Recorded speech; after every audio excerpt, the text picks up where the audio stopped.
warahmatullahi wabarakatuh. Assalatu wassalamu ala asrofil anbiya'i wal mursalin wa ala alihi wa ashabihi ajma'in. Amin ya rabbal alamin. Puji syukur kita panjatkan kehadirat Allah subhanahu wa ta'ala yang telah memberikan kita nikmat iman, nikmat Islam, dan juga kesempatan bagi kita semua untuk memperbaiki diri. Sholawat serta salam kita junjungkan kehadirat Nabi kita tercinta, Nabi Muhammad Sallallahu Alaihi Wasallam, yang telah memberikan kita teladan, dan semoga kita bisa diberikan syafaatnya di yaumil akhir nanti. Amin amin ya rabbal alamin. Halo teman-teman, perkenalkan, nama saya Muhammad Kahil Gofar. Pada kesempatan kali ini saya akan melaksanakan tantangan literasi Leksambedas tahun 2025 di bulan Mei, yaitu membaca pidato dengan tema pendidikan. Judul yang saya akan bahas adalah pendidikan sebagai pondasi utama kemajuan bangsa dan sebagai peningkatan mobilitas sosial. Untuk mengetahui pidato saya seperti apa dan pelajaran yang bisa kita ambil, simak video ini sampai akhir. Terima kasih. Oke teman-teman, saya akan buka pidato dengan satu pertanyaan yang simple, tapi tidak semua orang bisa menjawab pertanyaan tersebut, yaitu apa itu pendidikan? Pendidikan bukan sekedar membaca atau juga menulis. Pendidikan lebih dari itu. Pendidikan adalah jalan bagi kita semua untuk membentuk karakter manusia. Manusianya adalah membentuk atau mendidik ilmu, mendidik otak kita, dan juga mendidik karakter dan akhlak kita. Sesuai yang dijelaskan pada ayat 11 dari surah Al-Mujadilah, yang artinya Allah subhanahu wa ta'ala akan mengangkat derajat orang-orang yang beriman dan juga orang-orang yang menuntut ilmu beberapa derajat. Lihatlah, dari ayat tersebut kita bisa menyimpulkan bahwa bukan saja orang yang beriman, tapi juga orang-orang yang berilmu bisa dinaikkan derajatnya oleh Allah Subhanahu wa ta'ala, baik di dunia maupun di akhirat. Teman-teman, kita lanjut ke pembahasan yang kedua. Pertanyaannya adalah manfaat pendidikan. Wow, luar biasa sekali bagi teman-teman yang bisa menjawab pertanyaan saya. Karena selamat, Anda termasuk ke dalam kategori orang-orang yang terkena efek manfaat pendidikan. Yang pertama yang saya akan bahas adalah akhlak. Salah satu manfaat pendidikan adalah akhlak. Pendidikan yang berhasil adalah pendidikan yang bisa menumbuhkan seorang akhlak dari anak-anak. Karena sehebat apapun seseorang, kalau akhlaknya tidak ada, sia-sia. Yang kedua adalah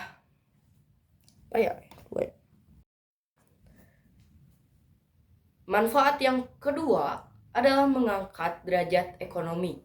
Lihatlah para orang tua Anda. Mereka bekerja keras untuk membuat Anda bisa bersekolah. Tapi teman-teman, kenapa harus sekolah? Karena sekolahlah yang bisa memberikan kita peluang besar untuk mengangkat derajat kita. Kita lanjut yang ketiga. Manfaatnya adalah memajukan bangsa. Ya benar, memajukan bangsa. Anda lihat, setelah Jepang pasca kalah, mereka membangun sesuatu. Ya, bukan mall, bukan stadion, yaitu sekolah. Karena apa? Karena pendidikan membuat bangsa yang kuat. Bangsa yang kuat lahir dari generasi yang cerdas. Yang keempat atau yang terakhir, melahirkan pemimpin. Pemimpin yang hebat bukan lahir dari kasur yang empuk, tapi pemimpin yang bisa adil, bisa mencontohkan bagi rakyat-rakyatnya. Teman-teman, Saudara-saudaraku, coba kita lihat ke bawah. Ya, lantai, tapi bukan itu yang saya maksud. Pendidikan sebagai jembatan. Jembatan kepada kehidupan yang lebih baik.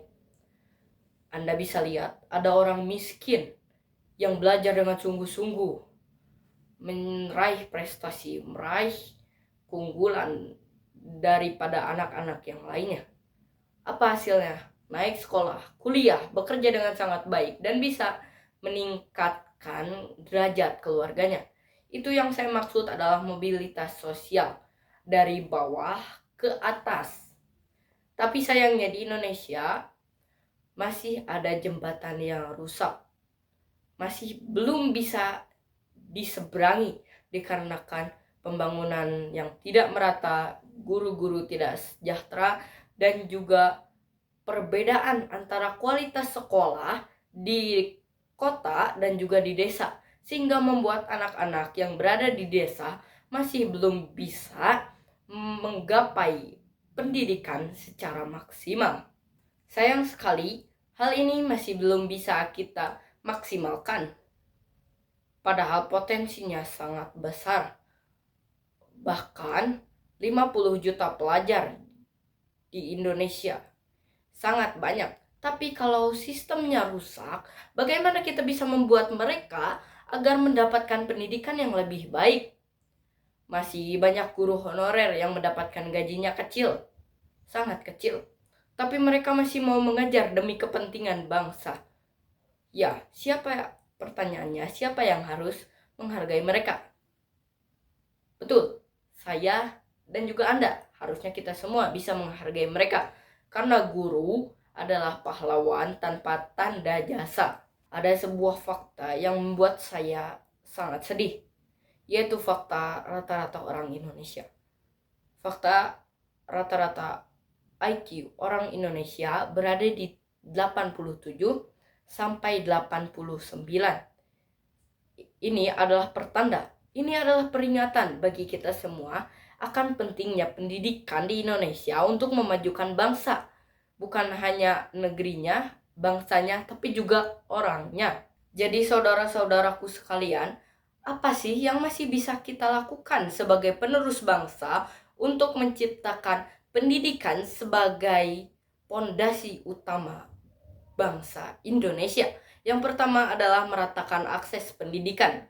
Pendidikan harus diutamakan ke pelosok-pelosok, bukan hanya di kota saja.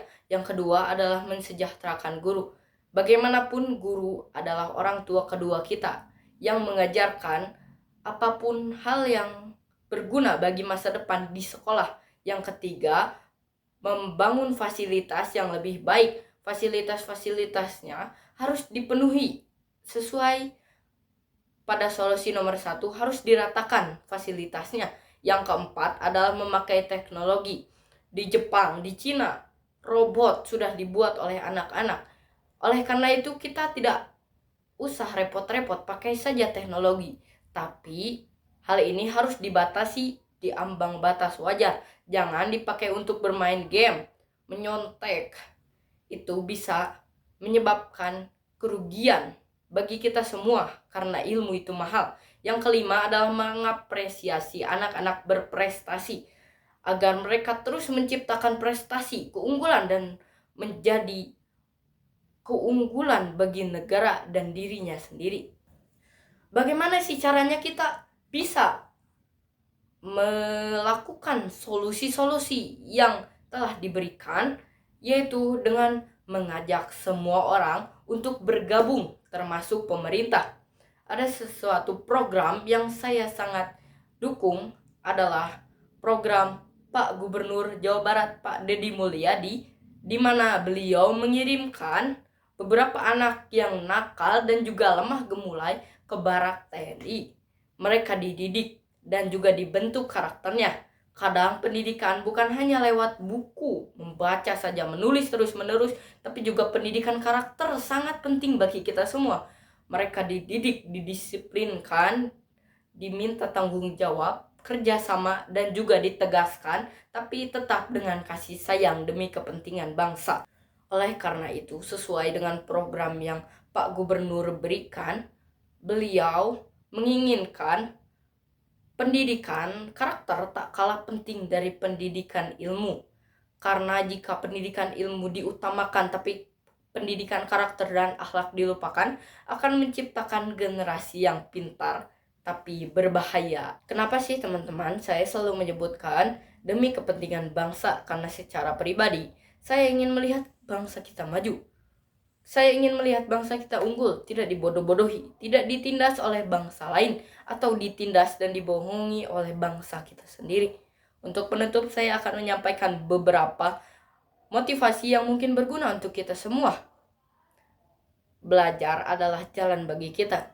Jalan yang mungkin sulit bagi beberapa orang, tapi dengan belajar, dengan pendidikan, kita unggul dan tenang, kita tidak sendirian. Belajar karena Allah dan kehidupan, bukan soal cuma nilai. Dengan ilmu kita berguna, dengan akhlak kita mulia, dengan iman kita selamat.